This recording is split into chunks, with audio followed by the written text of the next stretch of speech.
en el nombre del Señor Jesucristo. Aquí estamos nuevamente, un nuevo día, para seguir bendiciendo el nombre del Señor a través de su palabra. Gloria a Dios. Hoy nos toca el capítulo 38 del libro de Génesis. Capítulo 38 del libro de Génesis. Padre, leemos tu palabra en el nombre del Señor Jesús. Amén.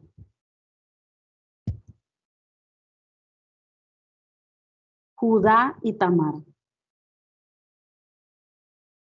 Aconteció en aquel tiempo que Judá se apartó de sus hermanos y se fue a un varón adulamita que se llamaba Hira. Y vio allí Judá la hija de un hombre cananeo, el cual se llamaba Suá, y la tomó y se llegó a ella.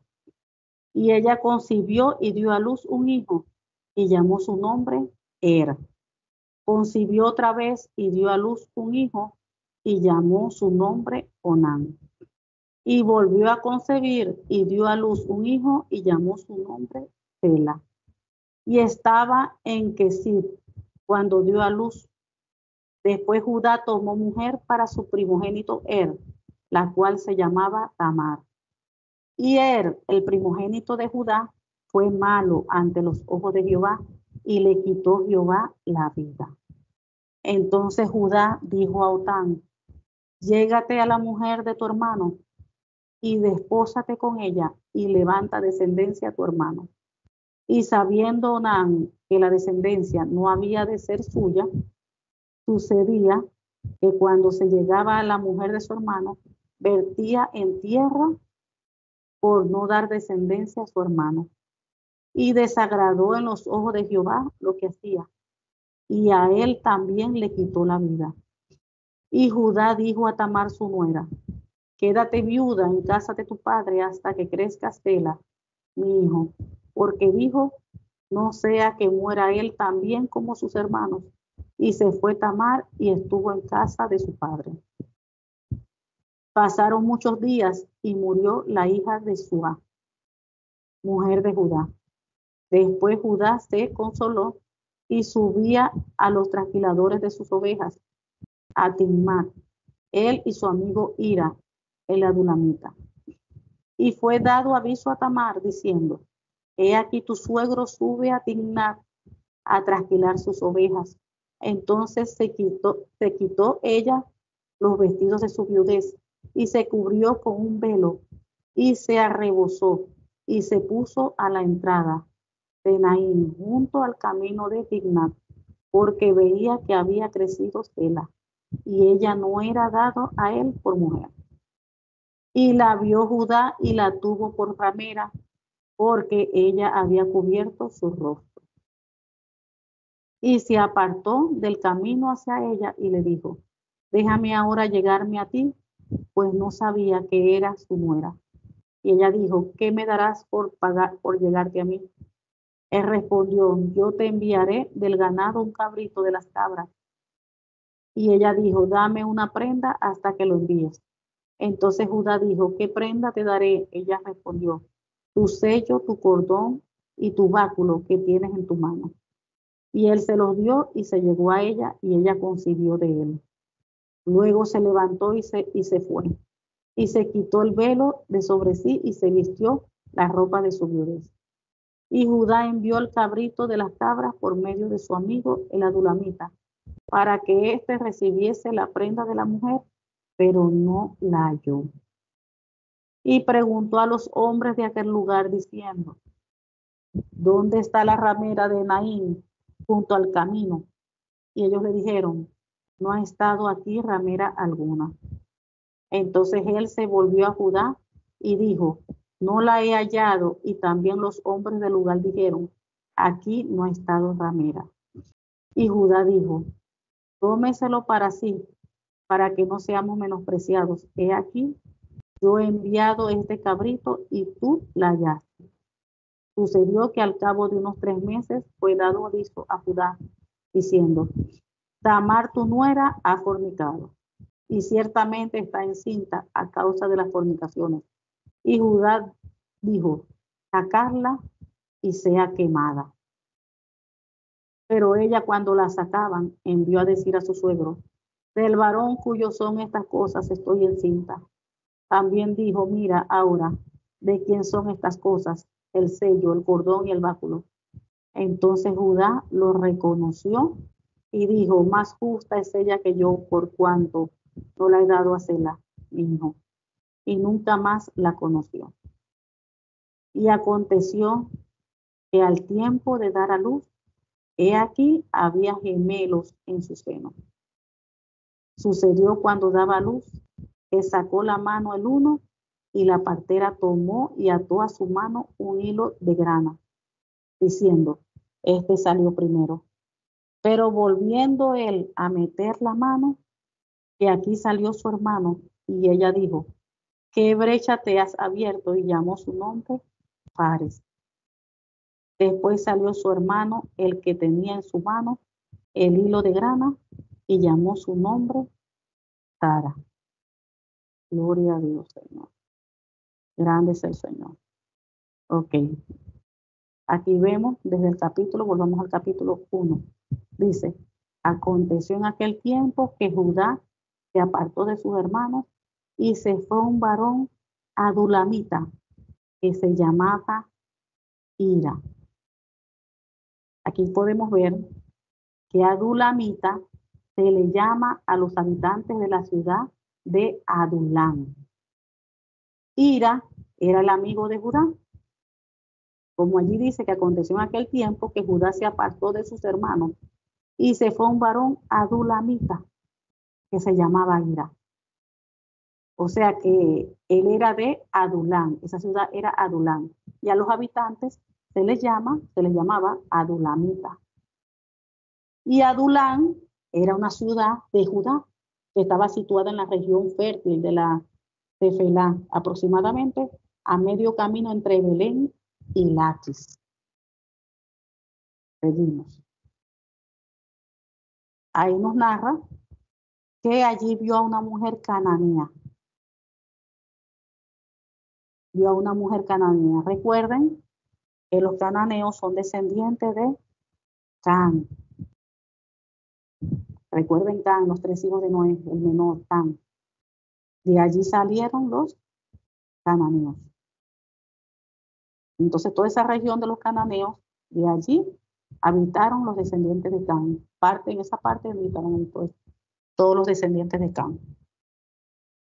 Y recuerden que el mismo Abraham no quiso que Isaac se casara con una cananea, porque ellos no eran de su pueblo, eran paganos. Entonces aquí vemos que Judá dejó su casa, su familia, sus hermanos, y se fue a vivir donde vivía un hombre de Adulam, llamado Ira. Allí vio una mujer cananea, Judá, la hija de Suá, y se casó con ella. Se casó. Allí dice que cuando la tomó y se llegó a ella, ahí se está refiriendo es que se casó.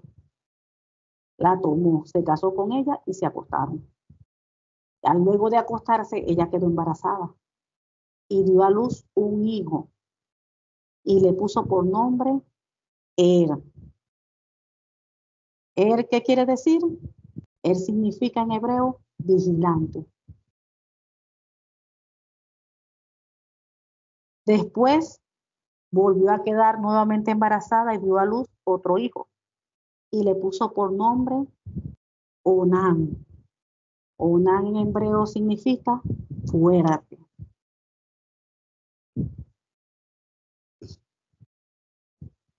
Además dio a luz un tercer hijo y lo llamó Sela. Sela significa en hebreo roca. O sea que el bebé era fuerte, roca. Y dijo, cuando nació Sela, ellos vivían en Kesit. ¿Qué era Kesit? Kesit era una ciudad que estaba cerca donde ellos estaban al principio habitando. Después Judá tomó mujer para su primogénito. Voy por el 6. Después Judá tomó mujer para su primogénito, la cual se llamaba Tamar. Y el primogénito de Judá, fue malo ante los ojos de Jehová, y le quitó Jehová la vida. Así sería. O sea que el comportamiento de no era agradable ante los ojos de Dios. Y Dios decidió quitarle la vida. Halló que era un hombre perverso ante los ojos de Jehová. Y decidió quitarle la vida. Entonces Judá dijo a Onán, hermano de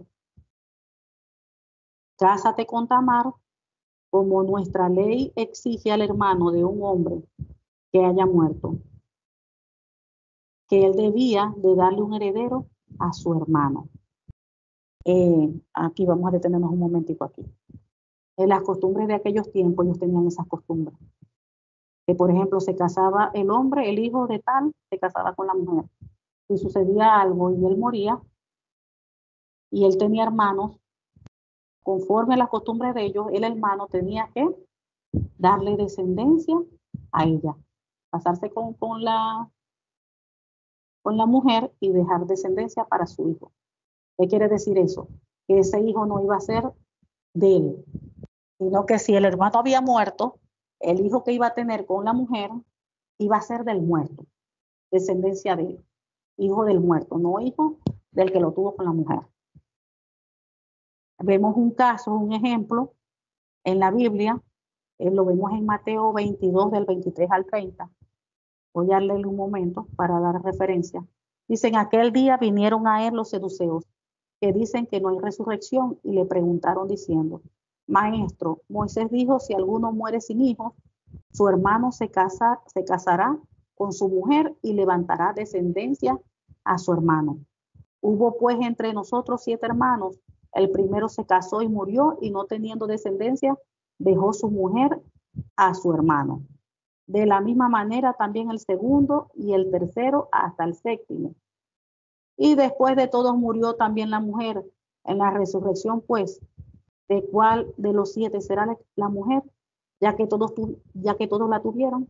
Entonces respondiendo Jesús le dijo, erráis ignorando las escrituras y el poder de Dios, porque en la resurrección ni se casarán ni se darán en casamiento, sino que serán como los ángeles de Dios en el cielo.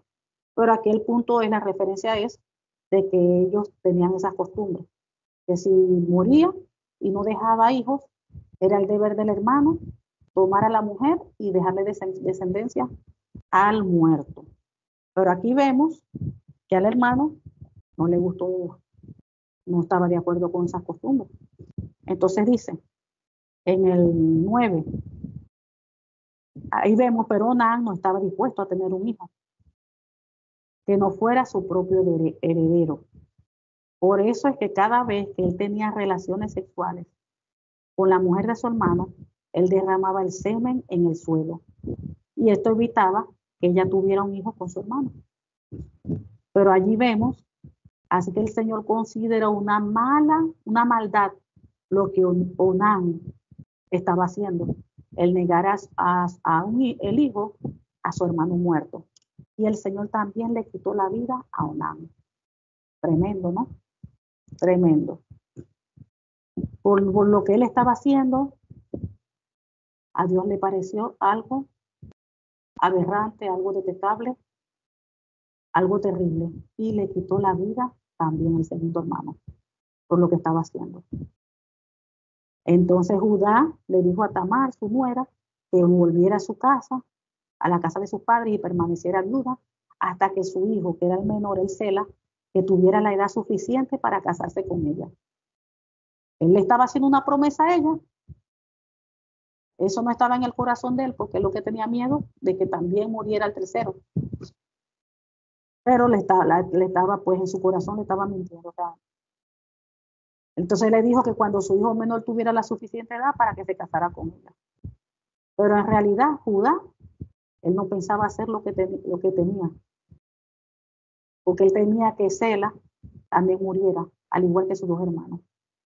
Entonces la muchacha Tamar regresó a vivir con su padre. Pasaron unos años, murió la esposa de Judá. Cumplido el periodo de luto, Judá y su amigo Ira, el adulamita, subieron a Timná para supervisar la esquila de sus ovejas. Alguien va y le cuenta a Tamar: mira, tu suegro subió a Timná para esquilar las ovejas. Tamar ya sabía que él había crecido, pero aún ella veía que no se lo daban, no arreglaban nada para el casamiento, para dárselo a ella como esposo. Así que se quitó la ropa de viuda y se cubrió con un velo para disfrazarse. Luego se sentó junto al camino a la entrada de la aldea de Naín, la cual estaba rumbo a Timná. Judá la vio y creyó que era una prostituta porque ella tenía el rostro cubierto. O sea que en esa época, las mujeres que trabajaban en prostitución, ellas se cubrían completamente el rostro. Y ella tuvo que hacerlo así para que él no la reconociera. Entonces se detuvo y le hizo una propuesta indecente. Y le dijo, sin él saber, que ella era la nuera: ¿cuánto me pagarás por tener sexo contigo? Le dijo ella, preguntó Tamar. Él le dijo: te enviaré un cabrito de mi rebaño, prometió Judá. ¿Pero qué me darás como garantía de que enviarás el cabrito?, preguntó ella. ¿Qué clase de garantía quieres?, le dijo él. Ella contestó: déjame tu sello de identidad junto a su cordón y el bastón que llevas. Ese es un bastón. Entonces Judá se los entregó y después tuvieron relaciones sexuales, tuvo la relación sexual con ella y Tamar quedó embarazada. Luego ella regresó a su casa, se quitó el velo y se puso la ropa como si no lo hubiese pasado, su ropa de viuda, como de costumbre. Más tarde Judá le pidió a su amigo, el adunamita, que llevara el cabrito a la mujer y escogiera las cosas que le había dejado a ella. Pero su amigo no pudo encontrar a Tamar. Entonces preguntó a todos los hombres del lugar que dónde podían encontrar la prostituta del templo local, que estaba sentada junto al camino, a la entrada de Naín. Y la gente dijo: nunca hemos tenido aquí ninguna prostituta en el templo. Ninguna. Entonces Ira regresó donde estaba Judá y le dijo que no la pudo encontrar por ninguna parte y que los hombres de esa aldea afirmaban que nunca había habido por ahí una prostituta del templo pagano en ese lugar. Entonces él dijo: bueno, deja que se quede con las cosas que le di. Dijo Judá: envié el cabrito como habíamos acordado, pero él no pudo encontrarla. Entonces dijeron que no iban a regresar al sitio para que el pueblo no se burlaran de ellos. Pero pasaron 3 meses. 3 meses después le dijeron a Judá: tu nuera Tamar se ha comportado como una prostituta y ahora, como consecuencia, está embarazada, le estaban diciendo. ¿Y qué dijo él? Sáquenla y quémenla. Esas eran las costumbres de aquella época. Las costumbres de aquella época. Fíjense, era motivo de muerte lo que ella había hecho. Motivo de muerte. Y él dijo: sáquenla y quémenla, porque eso eran las costumbres de aquella época. Ordenó Judá. Pero cuando la sacaban para matarla, ella envió el siguiente mensaje a su suegro, el dueño de las cosas de quien él tenía. Él dijo que las cosas de quien, el dueño de esas cosas fue quien la había dejado allá embarazada. Y de quién son este sello, el cordón y el bastón. Y Judá reconoció enseguida y dijo que ella era más justa que él. Que prácticamente le dijo que todo había pasado porque él no le había entregado Sela a ella. Y ahí narra de que él nunca más volvió a acostarse con Tamar, nunca más tuvieron intimidad.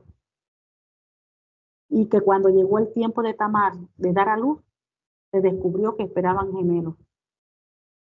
Recuerden que en aquella época no había, como hoy en día, que la gente va y se ve y ve el bebé, cuántos tiene, 2, 3, 4, y le hacen ecograma y todo. No, anteriormente eran todo sorpresa. Pero yo me imagino que sí debió de ser como todavía hoy en día se ve, que dicen: no, que cuando se ve puyúa, es hembra, varón, que cuando se ve redonda es varón, que cuando es así asado. Me imagino que en aquellos tiempos también.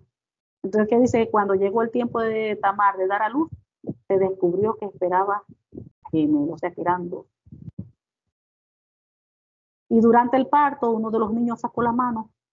Entonces la partera le ató un hilo rojo, ese grana, es hilo rojo, color rojo, en la muñeca. Y anunció, este salió primero, le sacó la mano. Pero luego el niño metió la mano nuevamente adentro y salió primero su hermano, el otro. Entonces la partera clamó, vaya, ¿cómo hiciste para abrirte brecha y salir primero? Y lo llamó Fares. Y luego nació el niño que llevaba el hilo rojo en la muñeca y lo llamaron Sera. Gloria a Dios. Aquí al principio, ¿no? Veo algo interesantísimo en esta historia.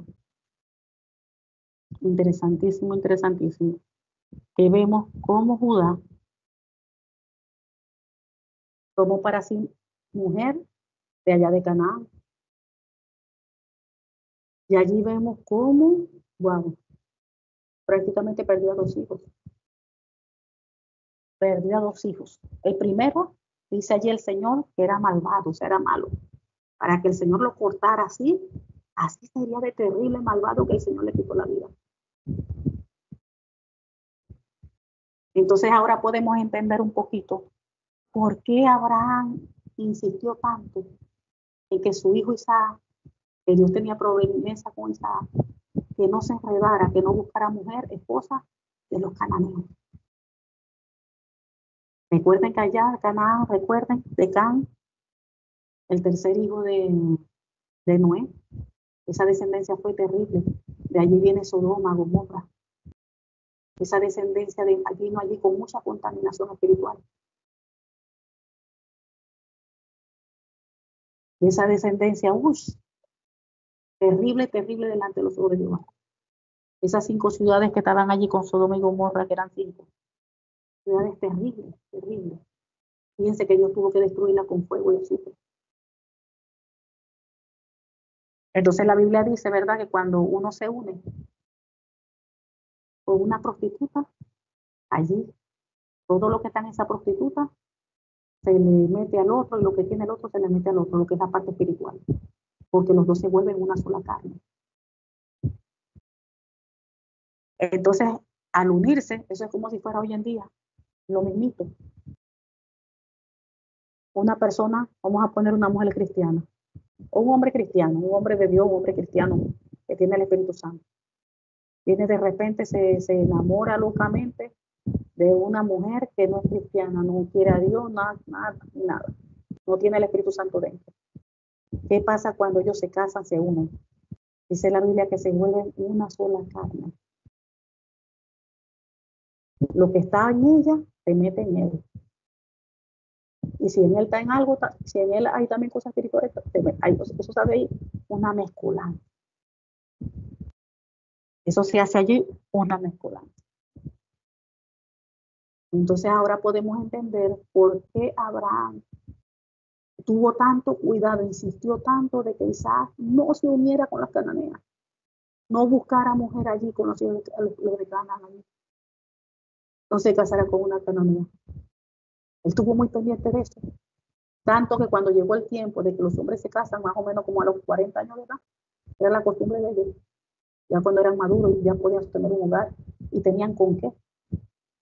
Ya habían trabajado lo suficiente para ofrecerle a su esposa, con qué mantenerla y todo.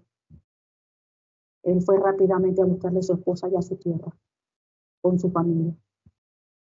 Ahí vemos que Abraham estuvo, mira, muy pendiente de eso, porque sabía que por Isaac tenía la bendición, por Isaac venía la promesa principal. Entonces aquí vemos Judá,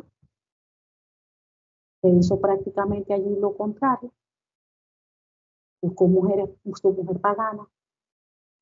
Fíjense que cada decisión que uno toma tiene consecuencias positivas como consecuencias negativas. Fíjense, El primer hijo fue malvado, wow. Para que Dios mate a un hombre así, ni siquiera Dios le permitió tener descendencia. O sea que el hijo era tan malo, fue tan malo, que Dios no permitió ni siquiera que tuviera un hijo. Y una vez lo mató, como que lo mató para que no tuviera descendencia. ¿Por qué? Porque el hijo que iba a tener, al ser el malvado, la contaminación que él tenía espiritualmente dentro, al tener un hijo, eso va a ir, se traspasa, va, de generación en generación. No le permitió tener un hijo. Y el segundo, aunque se narra allí lo que hizo, la maldad, el primero era malvado, pero no se narra exactamente lo que hacía. El segundo, sí se narra, era que cuando tenía relaciones sexuales, el semen lo botaba en el piso para que la mujer no quedara embarazada. Al menos allí sí lo nota. Y eso tampoco le agradó a Dios. Y también fue cortado. Wow. Y hoy en día, ¿cuántos hombres no hacen eso? Uf. Hoy en día, ¿cuántos hombres no hacen eso? Al menos vemos que eso también a Dios le desagrada. De repente hoy no es como los tiempos de antes, que la gente cae de una vez muerta. Pero sí hay una consecuencia espiritual. Sí hay una consecuencia espiritual. Oh Padre, gloria a tu nombre, Señor. Tú eres santo, tú eres eterno. Nosotros tenemos que tener, miren, tanto cuidado de cada cosa que diga la palabra, enseña la palabra, el meditar en ella y vivirla, aplicarla. O sea, en tener cuidado de que si a Dios no le desagrada eso, que nosotros tengamos cuidado en no hacerlo. Si nosotros vemos que a Dios le agrada esto, lo otro, entonces tener cuidado en nosotros cumplirlo, en vivirlo, en obedecer a Dios. De eso se trata la palabra, de ser obediente en todo lo que Él manda. Obedecer todo lo que Él diga. Porque cuando nosotros somos desobedientes, eso trae consecuencias. Trae consecuencias. Amén. Que el Señor nos ayude cada día a ser obedientes a su palabra, a vivir su palabra, a hacer lo que a Él le agrada y apartarnos de todo lo que a Él le desagrada. Padre amado, te damos gracias por tu palabra, porque tu palabra es fiel, es justa y verdadera, Señor. Gracias por guiar nuestros pasos, por nuestros caminos, conforme a tu palabra, Señor, a tu voluntad, Señor. Te amamos, oh Dios, te exaltamos y te glorificamos en el nombre del Señor Jesucristo. Amén.